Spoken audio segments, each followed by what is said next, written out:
Hi guys, నేను మీ Saritha. Welcome to my channel. మా గుండె గుడిగన సీరియల్ రివ్యూ చూడాలనుకుంటే మా ఛానల్ ని సబ్స్క్రైబ్ చేయండి, లైక్ చేయండి. అలాగే రివ్యూలు వెళ్ళిపోతున్నాం. ఓపెన్ చేస్తే లాస్ట్ ఎపిసోడ్ చెప్పుకున్నాం కదా, అదే తన అమౌంట్ ఇవ్వడం వల్ల మీరు తనేదో నాకు లోన్ ఇప్పించలేదు, నేను ఎక్స్పీరియన్స్ సర్టిఫికేట్ అయితే ఇప్పించాను అంతేగాని తన దయదక్షిణ బతకలేదమ్మా. అయినా సరే నువ్వు డబ్బు ఇవ్వనుకుంటే నీ కూతురికి ఒక బంగ్లా కోటి కలిసి ఇవ్వు గానీ, అంతేగాని మాకు చంద రూపంలో గానీ లేకపోతే సాయం రూపంలో గానీ సహాయ రూపంలో గానీ మాకు డబ్బు ఇవ్వద్దు. మరి అంత జాతకరమైన కాదు.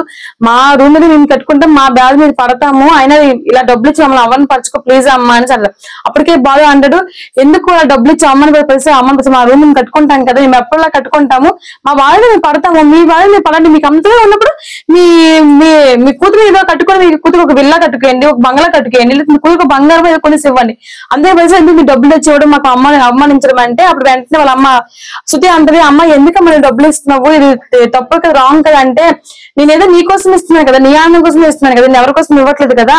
అయినా సరే మీరు రూమ్ కట్టడం ఉందా, ఇప్పుడు అతను డబ్బులు ఇవ్వకపోతే మీ డాడీ డబ్బులు ఇవ్వకపోతే వీళ్ళు ఇల్లే కట్టుకోలేకపోయారు, అలాంటి రూమ్ కట్టాలి అనుకుంటున్నావా? అయినా ఈ ఇల్లు ఎన్ని సంవత్సరాలు అయినా సరే ఇలాగే ఉంది, ఇంకొక 10 సంవత్సరాలు అయినా సరే ఇల్లు ఇలాగే ఉంటది, నీ కర్మ అనుకోవాలి, లేక వచ్చినట్టు ఇంట్లో పడ్డావని అంటే అప్పుడు వెంటనే మనోజ్ అంటాడు, మా వాళ్ళు మేము పడతామనేసి రవి అంటాడు.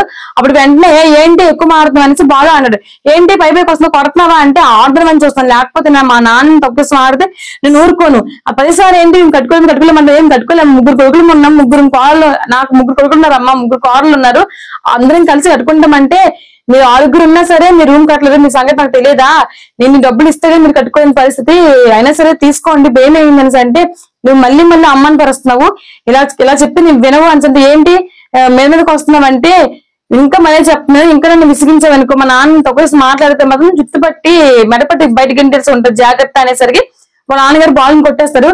ఎందుకు కొట్టేవని అంటే ఒక అదే సంస్కృతం హద్దు ఉంటుంది కదా, నువ్వు హద్దు అటు మాట్లాడుతున్నావు, ఆవిడ మన ఇంటి వియ్యపురాలు, నీ మరదలు వాళ్ళ అమ్మగారు, దానికి కొంచెమే గౌరవం ఇవ్వాలి కదా, అంత గవర్నమెంట్ ఎలా మాట్లాడుతావు అని అంటే అప్పుడు వెంటనే వాళ్ళ అమ్మగారు అని అంటది, ఈ ఇంటికి వచ్చినందుకు బాగా బుద్ధి చెప్పారు, ఏమండి వదిలిగారు మీ అబ్బాయి కొంచెం మాటలు నేర్పించండి, అమ్మ ఏరుకోరు మరి ఇంటికి వచ్చావు, ఈ ఇంటికి వచ్చినందుకు మీరు ఒక మెట్టు దిగి మీకు సాయం చేయమని డబ్బులు ఎందుకు వచ్చాను, అందుకు నాకు బాగా బుద్ధి చెప్పావు అని అంటే అన్నయ్య చూడరు తను ఎంత బాధపడుతుంది నీ వల్ల అని అంటే నువ్వు అలా మాట్లాడతావు ఏంట్రా, మీ అత్త నీకు డబ్బు ఏదో నిలవని మీకు ఇమ్మని చెప్పండి, అయినా సరే నువ్వు మీ అత్తగా రాలి కదా, ఎందుకు మా నాన్న అవమానిస్తున్నావు, తెచ్చి డబ్బులు ఇస్తాం మేము కట్టుకోగలం కదా, నువ్వు ఎందుకు ఇస్తున్నావు అని అనలేకపోతున్నావు కానీ తిరిగి నన్నే అంటున్నావు అని అంటే అప్పుడు వెంటనే నోరు మీయాలి, నేను ఉన్నాను ఇంట్లో చనిపోలేదు, నేను ఉండగా మీరు ఎవరు మారాల్సిన అవసరం లేదు, అయినా సరే ఈ ఇంటికి వచ్చిన గెస్టులు మీరు తక్కువ మాట నాకు ఇష్టం లేదు, తను చేసి తప్పైనా సరే మన సంస్కారం మధ్య మాడకూడదు కదా, ఎందుకని మాట్లాడుతున్నారు, ఇంత అవమానిస్తున్నారు, నన్ను మనసులో బతకనివ్వరా ఇంట్లో అనుకుని వాటిని బాధపడతారు.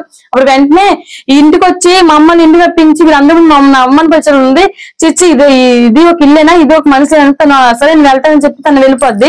వెళ్ళిపోతే అతనే శృతి బాధపడుతుంది. అప్పుడు వెంటనే మీరు ఏదైనా చేయాలనుకుంటే ఒక మాట నాకు చెప్పండి, అయినా సరే మీరు ఒక మాట్లాడడానికి ఉన్నాను కదా, నేను మాట్లాడతాను కదా, ఎందుకు గావపడతావు అంటే మీకు సరదాగా ఉందా ఏంటి, రౌడీజం చేయాలనుకుంటే గోండేజం చేయాలనుకుంటున్నావా, ఎందుకు ఇంటికి వచ్చిన దాన్ని అలాగా అమ్మని పరిచావు, నీకు మానం రాదా, నీకు ఎప్పుడు ఇంతేనా అనేసి అమ్మే అంటారు. వెంటనే మనకు అంటాడు, అయినా సరే నీకు నువ్వెందుకు రా, వాళ్ళకి రూమ్ కట్టుకోమని చెప్పాల్సిన అవసరం నీకేంట్రా, నీకేంటి ఇప్పుడు వాళ్ళు ఇక్కడ నుంచి వెళ్ళిపోతే నీకు రూమ్ మీద ఆశపడుతున్నావా. అప్పుడు వెంటనే శృతి రోహిణి అంటది, అయినా వాళ్ళు కోట కట్టమని బంగ్లా కట్టమని సలహా ఇవ్వడం ఏంటి, వాళ్ళ విషయం నువ్వేందుకు జోక్యం చేసుకోవడం, అయినా సరే వాళ్ళు నేను ఇంట్లో నుంచి పంపించని చూస్తున్నావు, వాళ్ళు ఉంటే నీకేంటి ఇబ్బంది, అయినా ఎలాగైనా సరే పైన రూము కట్టేసి నీ పైకి ఎప్పుడు చూస్తున్నావా అని అంటే అప్పుడు వెంటనే శృతి అంటది, పెళ్ళంకి అమ్మకే మర్యాద వాడు బయట వాళ్ళకి ఏమి ఇస్తాడు, సంస్కారం నేను మనిషి అనేసి తను అంటే వెంటనే అన్ని నువ్వేదైనా చెప్పి నువ్వు చేసింది రాంగు, నాన్నగారు ఉన్నాక నాన్నగారు మాట్లాడతాను, నువ్వెందుకు మధ్యలోకి వచ్చి ఇన్వాల్వ్ చేసుకుని ఈ గవర్నమెంట్ పెద్ద చేస్తావు అంటారు.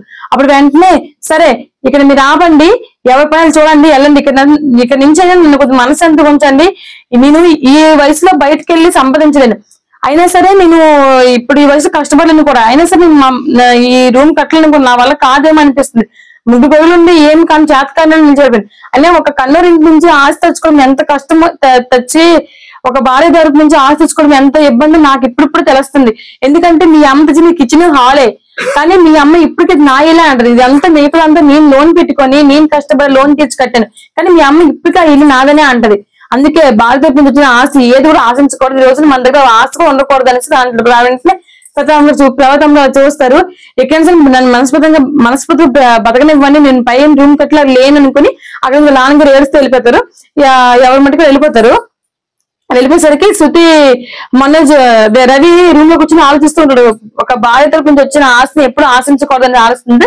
శృతి వస్తుంది, చిచ్చి ఇలాంటి మనిషి ఏంటంటే ఎవరి గురించి మాట్లాడి మీ అన్నయ్య గురించి ఏమైందంటే, ఏమైంది అక్కడ చూసావు కదా, మళ్ళీ ఏమైందని కొత్తగా అడుగుతున్నావు ఏంటి అంటే, ఇప్పుడు ఏమైందని చెప్పు అంటే, మీ అన్నలో నాకు ఏం నచ్చంటే మరి మీ అమ్మ చేసింది బాగుందంటే, మా అమ్మ చేసింది మన కోసం హెల్ప్ చేయనుకోండి, డబ్బులు ఇచ్చింది అంటే హెల్ప్ చేయడం అంటారా, మన పరిస్థితిని ఎత్తుకోవడం అంటారు. పదే పదే మీ అమ్మ డబ్బులు ఇస్తాను ఎందుకు అనేసి మనం అడిగామా, అయినా సరే తప్పు నీది కూడా ఉంది, నాదేం తప్పు అంటే ఇంట్లో విషయాన్ని మీ అమ్మ చెప్పంత అవసరం అని నేను క్యాలో చెప్పాను అంటే, నువ్వు క్యాలో చెప్పింది అది ఇప్పుడు ఎంత దారి చూసావా అని అంటే మా అమ్మ తప్పు అంటారు. మీ అమ్మది తప్పు అని అనడం లేదు, అయినా మా అన్నది కూడా తప్పే. మా అన్నయ్య తప్పు కాబట్టి మా నాన్న అందరి ముందు కొట్టారు, మా అన్నయ్య ఒక మాట మన అందరూ కూడా చదవ మాట అన్నాను కదా, అయిపోయింది కదా.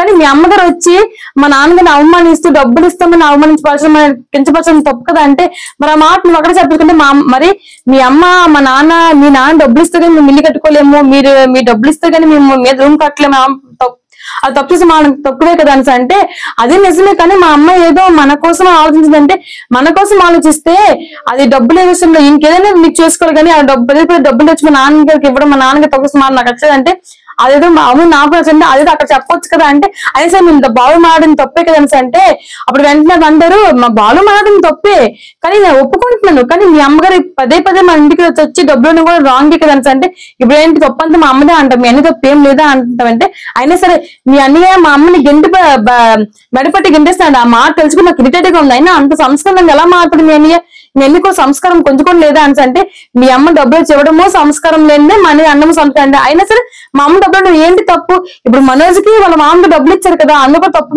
ఎందుకు అక్కడ అడ్డుకోలేదంటే, మనోజ్కి వాళ్ళ మామగారు విధులు పెట్టుకోమని సొంతంగా డబ్బులు ఇచ్చారు, అంటే మన నాన్న రూపాయలు ఖర్చు పెట్టుకోలేదు. కానీ మీ అమ్మగారు మన ఇల్లు కట్టుకుని డబ్బులు ఇస్తాం, మన ఇల్లు కట్టడానికి ఆవిడెవరు, మనం కట్టుకోలేమా అని అన్నాడు. అయినా సరే మీ అన్ని చేసిన తప్పే నాకు నచ్చదంటే, సరే తప్పే ఒప్పుకుంటుంది. ఇలా ఇంకా ఎక్కువ మనం ఇక్కడే ఉంటే డిస్కషన్ దూరం పెరిగి ఇక్కడి నుంచి వెళ్ళిపోతాను చెప్పి అతను వెళ్ళిపోతారు. అప్పుడు తను అనేసి తను విసుక్కుంటది. అప్పుడు వెంటనే మీనా డాబా నుండి అలా అన్ని గుర్తించుకుని ఏడుస్తూ ఉంటారు. వాళ్ళ మామయ్య గారు వస్తారు. వాళ్ళ మామయ్య గారు మీనా అనేసరికి ఆ మామయ్య గారిని కన్నీళ్ళు తుడుచుకుంటది.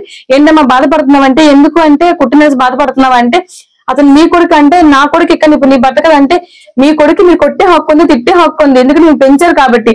అది మీకోసం మీరు కొట్టారంటే ఏదో తప్పు ఉంటే కొడతారు కానీ ఎలా కొట్టరు కదా మామయ్య, మీరు ఏమైనా దాన్ని న్యాయం ఉండదు, మీ పెద్దరికానికి మేము గౌరవిస్తాం, మేము ఎప్పుడు తెలిసాం కదా అని అంటే, కొడుకు 5 ఏళ్ళైనా 50 ఏళ్ళైనా కొడుకు అతనికి ఏమైనా అనే హక్కు మీకు ఉంది, ఏమైనా చేసే హక్కు మీకు ఉంది. నా ఇంట్లో నాకంటూ గౌరవం చూసిన వాడిని నేను కొట్టాను, వాడి చూపు నాకు ఇంకా గుచ్చుకుంటున్నాయి, ఆ బాధ నాకు గుండెలో సూదులకు వస్తుంది, నేను భరించలేకపోతున్నాను.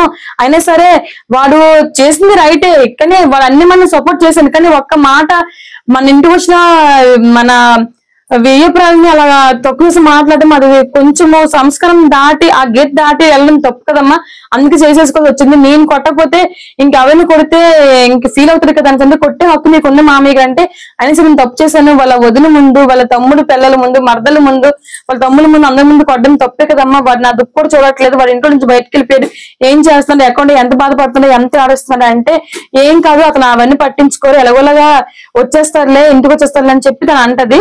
సరేనమ్మా నేను వెళ్తానైనా నాకు నైట్ నిద్ర పడలేదు, నాకు అది గుర్తొస్తుంటే గుండెలో సూర్యులు కూర్చున్నట్లు అనిపిస్తుంది అంటే, అయ్యో మామూలు మీరు ఏం పట్టించుకోవద్దు వెళ్ళండి అని చెప్పి తను కిందకి వెళ్ళిపోతారు. మీనా అక్కడ వెయిట్ చేస్తూ ఉంటది.